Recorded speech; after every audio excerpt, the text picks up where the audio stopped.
Имало едно време един добър дядо. В градината си той засадил малко семенце ряпа.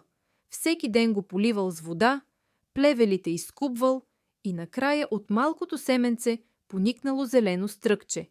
Минало време и стръкчето растяло ли растяло.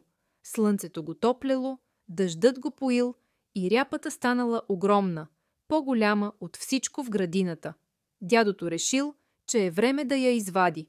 Хванал я здраво, с две ръце, дърпал, дърпал, но ряпата не помръднала.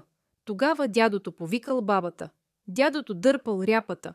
Бабата дърпала, дърпали, дърпали, но ряпата пак не излизала. Повикали внучката. Дядото дърпал ряпата.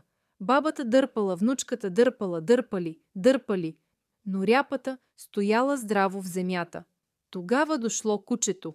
Дядото дърпал ряпата, бабата дърпала, внучката дърпала, кучето дърпало, дърпали, дърпали, но ряпата пак не мърдала. Дошла и котката.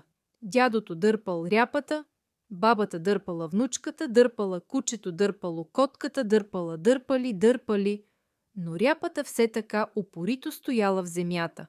Накрая дошла една малка мишка. И аз ще помогна, писнала тя.